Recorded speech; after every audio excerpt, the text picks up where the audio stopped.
on BBC One, we will have a short documentary about the life of an American stationed in the military in England. A short interview with Mr. Lou Blake, who's been stationed in England now for 5 years. We will show you his home studio in one of the rooms in his house. Every night Lou comes home from work and just immerses himself in his music.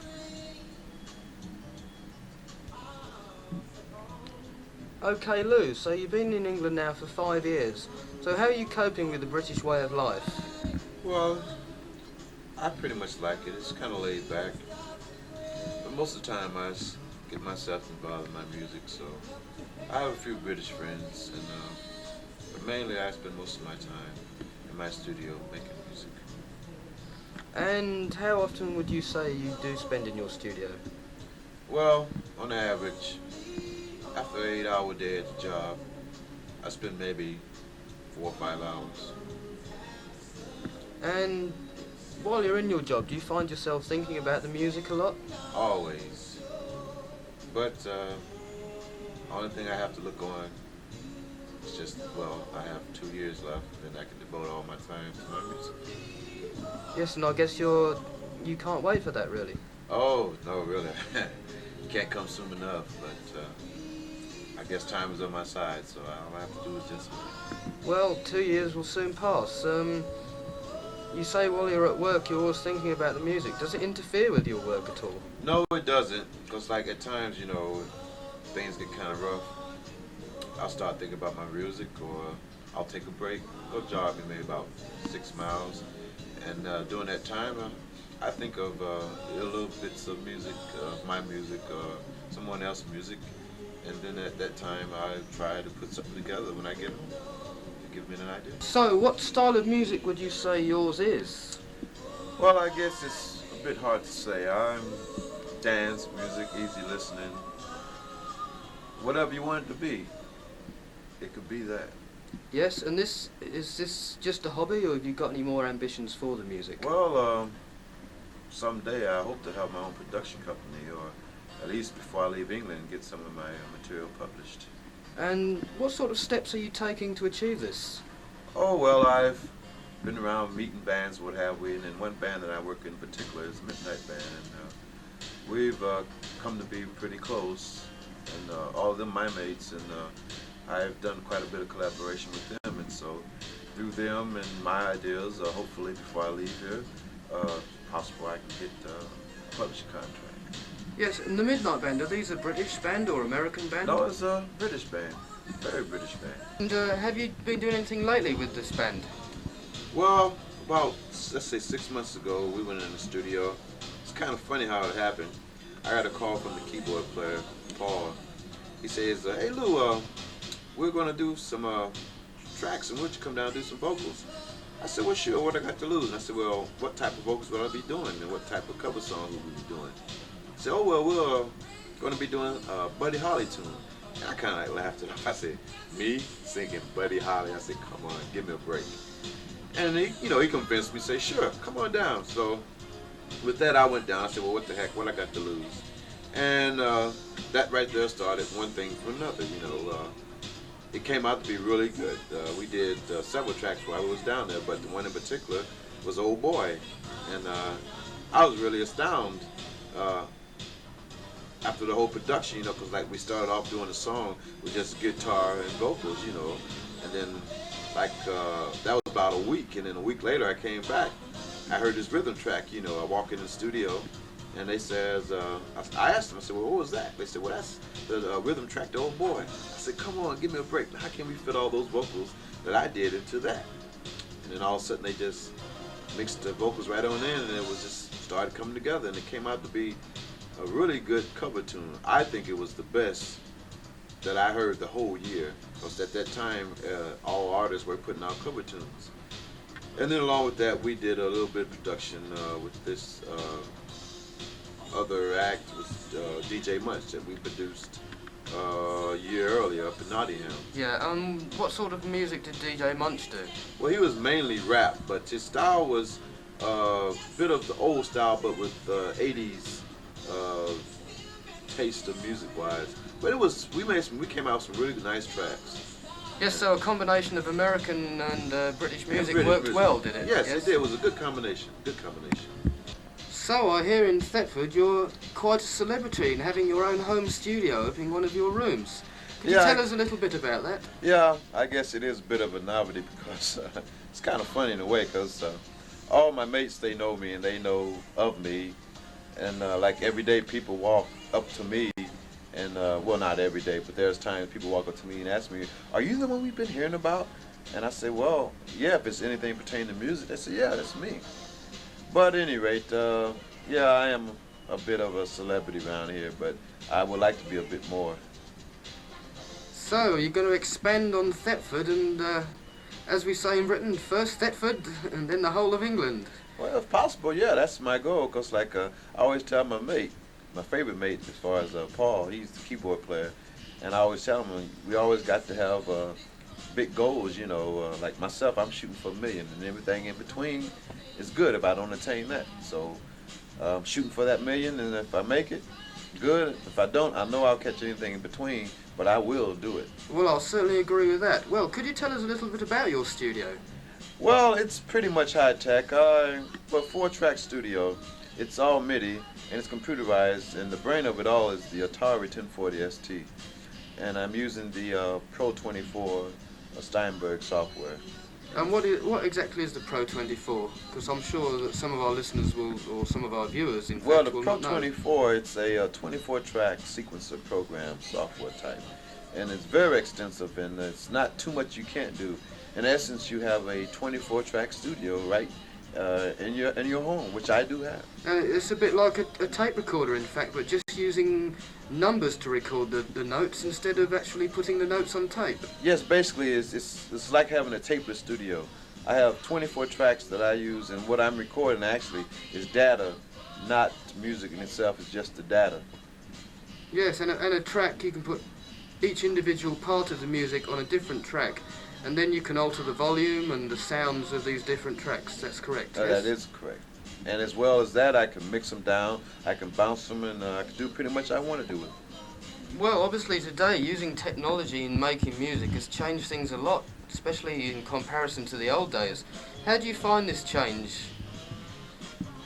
Well, the change to me, it's kind of, I like it really, because I remember when I came here in '83, I was all analog. Well, I was using my old faithful Horner D6 clavinet. I had my EKO string ensemble and my Korg monopoly, and that was basically the nucleus of my, as far as my rhythm track instrument-wise.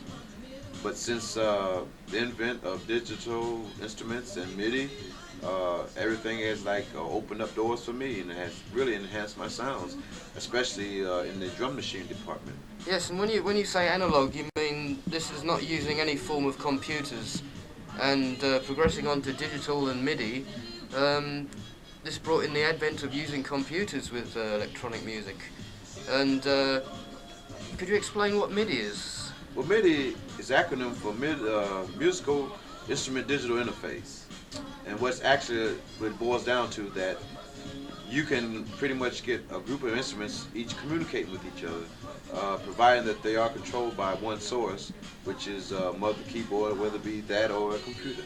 So in effect, you, not like the old days, like Keith Emerson, who had banks of keyboards all over the stage, now you can have just one keyboard and in effect have a lot of synthesizers controlled by that one keyboard. Right. Not only that, it's you can break it down further than that. You can get modules versus synthesizers. So actually, you can have one keyboard on stage and sound like a big orchestra, but you're using modules, and they are talking through the MIDI interface. Yes, it sounds all very exciting. I must admit, it must take a lot to program all this. Do you find that a lot of the time nowadays is taken up by programming sounds and programming computers rather than actually making the music? Well, yes, to a certain extent. Myself personally, seeing that you pay a pretty good price for the instrument, and the majority of them do have pretty good presets. So myself, I do use the presets that is. But if and the presets are the sounds that actually come in the instrument. Right. factory presets made coming from the company in itself, whether it be Yamaha, Korg, Roland. But myself, I think the presets are more than enough as far as sound. But then again, if you have that artist that is creative, and he can go ahead and make his own patches if he have the time. Yeah, sure. You've obviously with programmable instruments, you've always got the option to make your own sounds. Definitely. So Lou, we've had a little bit of conversation. Now shall we go and see what it's all about? Sure. Why not? We'll go up to my room here, and I'll show you my little domain of music here. Okay, we're following you right away. Okay. Okay, here we are in the studio, and my word, you have a lot more gear than I expected. I think back in the 60s and early 70s, this sort of gear would only be found in a professional studio, yes? Yeah, I guess you're right in that effect, but now seeing that technology is so high, and they've made everything affordable for the consumer and the novice, let's say engineers like myself, yeah, you can acquire quite a bit, but you can come out with a really good sound. You can see as we pan around the studio, there's quite a complex array of instruments. Here we have a computer, 2 computers in fact, a couple of drum machines, a mixing board. Moving around we have some rack effects units, more of which we'll talk about later. And yes, there's even a tape recorder here. I thought they'd gone out with the Ark. But even so, it's quite a difference from the old cassette recorder and mic you'd find a few years ago. Well Lou, you obviously have quite a bit of gear here, much more than I ever expected. How long has it taken you to accumulate all of this? Well, it's taken me about, let's say, I got here in '83, this is '88. 5 years. 5 years it's taken me to accumulate this. What I've done, or what I did, as technology changed, what I did, I just went out and just swapped out my gear for new gear. But what I did, I tried to master all my gear, old gear, before I traded it in to get some new gear, which makes sense. You know, there's no sense to get some gear that you don't have any idea how to operate it. That's very true. Do you find that the advancing technology is getting so fast that as soon as you buy something, maybe 1 or 2 months later, it's out of date? Well, actually, it's sooner than that. I remember when I purchased my RX-11, it was like, kind of really teed me off, because I finally got to the point that I can afford to buy the top line drum machine at that time for Yamaha, and then they turned around a week later, they came up with the RX-5, and then I was like blown out, you know, but I had spent the money, so I said, oh well, I got it now, so what can I say? The RX-11 you mentioned, I remember the RX-11 about, say, a year, 2 years ago was one of the top drum machines in its class. Now the RX-5, I presume, has come out at the same price now with a lot more facilities. Is that true? Oh, that's definitely true. But as you said, I said earlier, technology, you just can't keep up with it. And my advice to any beginner, or let's say novice, or any advanced home studio person, it's best to like buy your instruments and learn them first. And if they suit your needs, just keep them.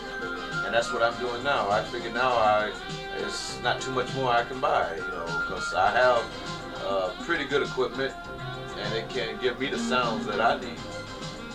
Yes, don't you think, obviously looking through the music magazines though, every month something new, something better comes out. You're always very tempted, aren't you? Oh yes, I'm always tempted, but then again, being married and all, you know, I have to go by a budget, and then I have to consult my wife and what have we.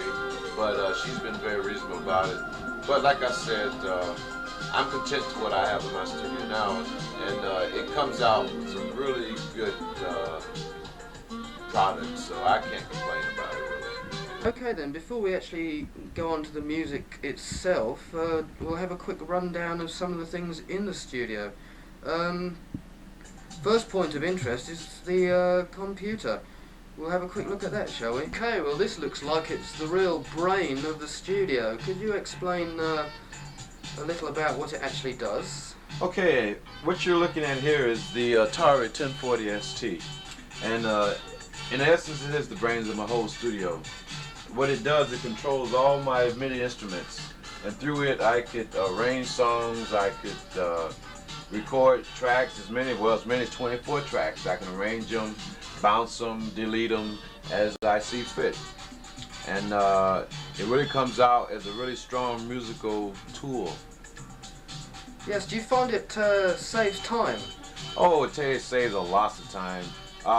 Versus using a hardware piece type, like it's, we should say like the QX21, which I own prior to this. It's has pretty more memory than the QX21. The QX21 Yamaha. is a Yamaha sequencer, I believe, right. and doesn't have really much memory compared to the Atari. No, the Atari 1040 ST comes with 1 megabyte on board, and it has a onboard hard disk drive, so I have more than enough memory to do what I wish to do. As we can see from part of the screen display here, it's almost like a tape recorder. I can see play, record, fast rewind, forward. It must be working just like with a tape recorder, I presume. Yeah, basically it's a tapeless tape recorder. It's like having your own 24-track tape recorder right at home.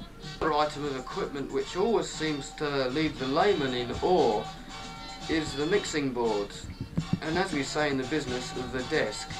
Now, Lou, could you say a little bit about this for us, please? Well, what you're looking at here is the model 1282 SEC board, which is a very, to me, prominent mixing board here in England and as well in the States. I like it because of the flexibility of the board itself. I have 12 inputs, I have 8 outputs, and plus a 2 as far as mix down. But where I have my setup is I have it bussed in with a TAC Model 2A, which gives me 18 inputs. As I was saying, I have my Model 2A TAC board busted into the 1282, which gives me more inputs. And that way it enhances my flexibility of the board. I have all my other facilities as far as my outboard gear, my reverbs, delays, equalizers, exciters. I have them running all through the board. Equalizers, exciters, obviously some people won't know what they are. Could you explain about those, please? Okay, well, equalizer, basically what it does is just helps boost your sound or enhance your sound. And the exciter, what it does is makes you sound more intelligent. And then this reverbs, I guess everyone knows the reverbs, the really eerie sounds, the distant sounds, you get those from the reverbs and the delays. Okay, yes, to summarise then, the equalizer is, I suppose, a more elaborate version of the bass and treble controls on your hi-fi. Yes, basically that's what it is, but it's in a more defined spectrum.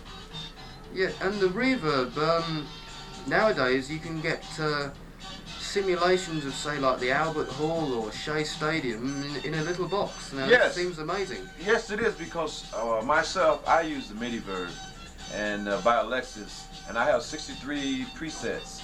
And I have very numerous settings for reverbs. Along with that, I use the Core digital delay, the SD1000, which in itself is a very versatile delay. And I gotten quite a few, quite a bit of. And how about drums? This room is a little small to put a full-size drum kit in here, so what do you do for that? Well, I have the honor of owning 3 good drum machines. I own the RX-11 by Yamaha, the Dr. 220E, which is electronic drums from my boss, and I have the old standard workhorse TR-808 drum machine. Yes, the TR-808 featured on many electro records in a few recent years, I believe. Okay, the 808 in itself is a very good drum machine. If you listen to all the records you hear, like the Run DMC, excuse me, and all the raps, they use this drum machine because it has that really nice bass drum sound. This is the 808. And the top of sitting here is the Boss Dr. 228, which gives me my electronic drums. Yes, there's interesting comparison there. The drum machine which the little boss is sitting on is a lot bigger, yet they have almost the same capabilities. I mean, one is maybe 5 or 6 years old now, and the other one is 2 years old, and that's quite an advance in technology. Well, as you see, the 808 is a much larger drum machine versus the Dr. 220E, but they can deliver the same sound. Basically, the Dr. 220E gives you all the electronic sounds, and the 808 gives you a variety of the acoustic sounds. But basically, together, they work excellent together. And now, so can you give us a quick demonstration of these two drum machines? Yeah, I'll let you first listen to the 808. Let you listen to the versatility of the sounds in itself.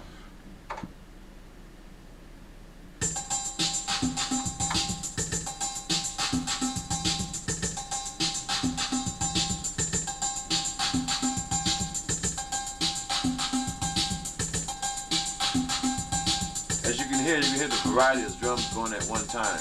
With the congas, the bass, the snares, what have we, claps. And presumably you can alter the tempo of this, can you? Oh yes. Now I will slow it down for you. So you can program the patterns for almost any style of music you like then? Any style. From fast to ultra slow. Certainly up the beat when you want to. Definitely. And how about the little Boss drum machine? What's the difference in sound between that and the 808? Well, the Boss basically is electronic sound. More or less it's the Phil Collins sound in drums. I'll hit one of the pads. And now I'll show you a typical drum, electronic drum sound that would come out of this here.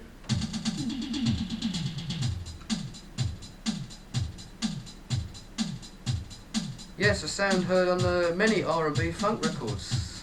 Definitely. And all that coming out of one little box. Yes, everything you hear is coming out this little 12, not even 12-inch, 2-inch wide box. And how much would that cost now to buy? Okay, this runs in England at 119 pounds. Is that all? That's very cheap. And a drum kit, I believe, costs about 700, 800 pounds. Exactly. And remind you, this is a programmable, and it has memory. And it never gets drunk, never gets tired, and never gets married. Exactly, and will not give you any lip. Now, I'm going to go ahead and do a drum track. We've already laid down a bass track, and now I'm going to lay down some hi-hat tracks.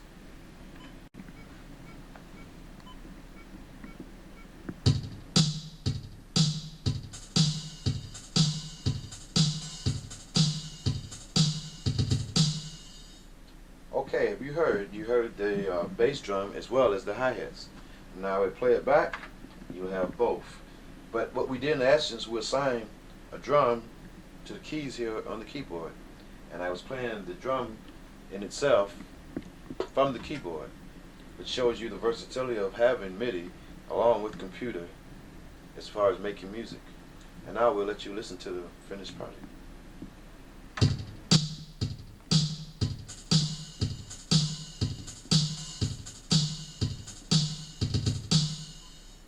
About to play a bass part for you.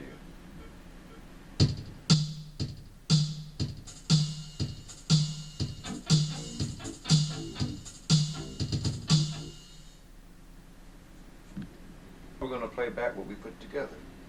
Listen.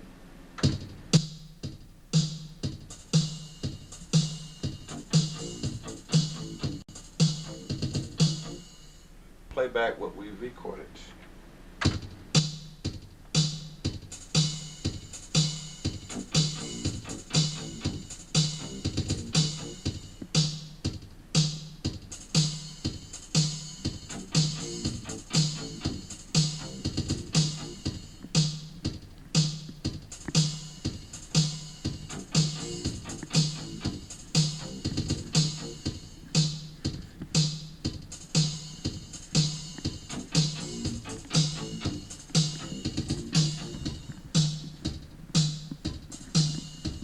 Well, Lou, with all this technology, you can create the sound of of a professional studio in your own home. Yes, well, I virtually can sound as a 8, 16, or 24 track. Depends on the project that I'm working on, and as far as how many instruments involved, and what the let's say customer, if I was doing this for a living, the project I'd be working on, depending on how many instruments we would be using. And you've mentioned customer. If you were doing this for an outside party, say, how much would you charge them for the use of this stuff?